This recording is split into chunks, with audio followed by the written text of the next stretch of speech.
ಈ ಗಣಿತ ಬಿಡಿಸ್ರಿ ನೋಡ್ರಿ ಹೆಂಗದ ಇದು.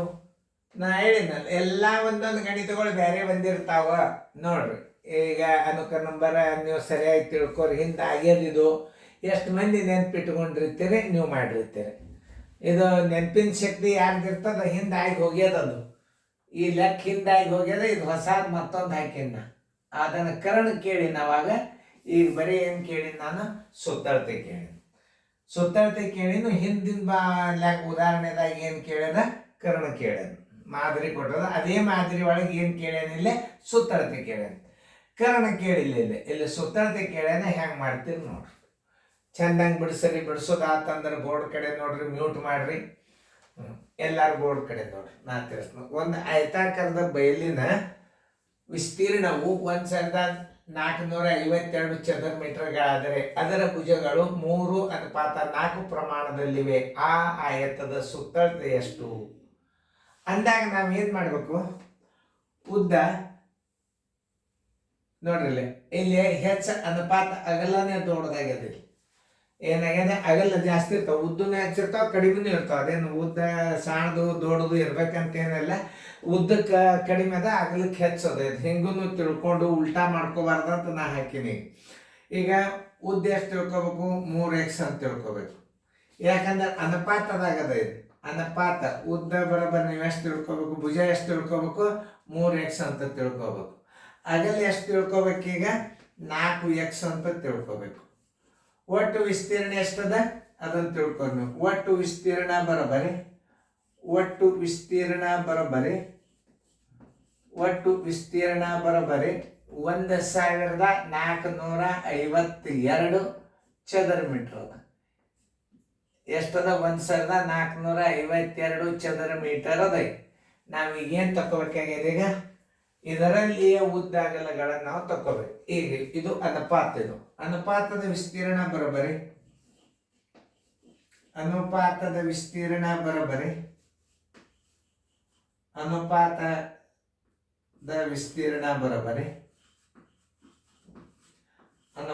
ಅಂದ್ರೆ ಅನುಪಾತದ ಭುಜಗಳ ವಿಸ್ತೀರ್ಣ. ಅಷ್ಟೆಲ್ಲ ಉದ್ದ ಬರೀದ್ ಬೇಡ. 3x ಗುಂಡ್ಲೆ 4x = 12x². ನೋಡಿ, 12x² ಸಮ ಇರ್ತದೆ. 12x² = 1452 ಚದರ ಮೀಟರ್. ಈಗ x² ತಕ್ಕೋಬೇಕಾದ್ರೆ ಇದನ್ನು ನೀವು 12ರಲ್ಲೇ ಭಾಗಿಸ್ಬೇಕು. ಏನು ಮಾಡಬೇಕು? 12ರಲ್ಲೇ ಭಾಗಿಸ್ಬೇಕು. ನೋಡಿ, x² = 1452 ಡಿವೈಡೆಡ್ ಬೈ 10. ನೋಡಿ, 12 ಒಂದಲೇ 12 12 12 24 12 ಒಂದಲೇ 12 ಬರೋಬ್ಬರಿ 121. x² ಬರೋಬ್ಬರಿ 121. x ಬರೋಬ್ಬರಿ 121ರ ವರ್ಗಮೂಲ ಬರೋಬ್ಬರಿ 11 ಗುಂಡ್ಲೆ 11 ವರ್ಗಮೂಲ ಬರೋಬ್ಬರಿ x ಬರೋಬ್ಬರಿ ಎಷ್ಟು? 11 ಮೀಟರ್.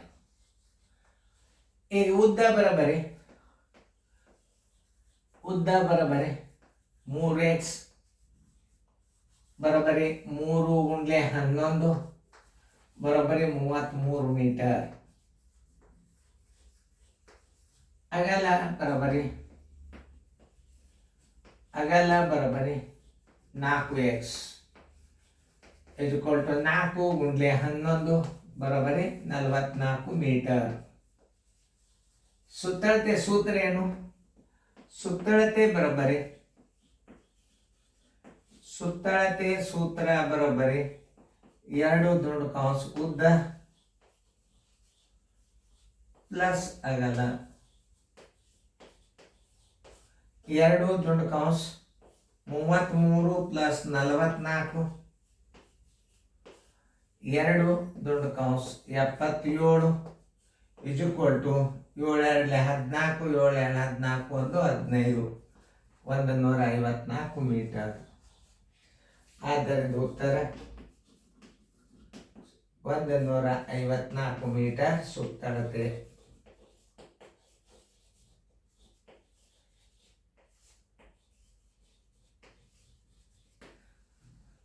154 ಮೀಟರ್ ಸುತ್ತಳತೆಯನ್ನು ಹುಡುಕ್ಯಾಡ್ರಿ.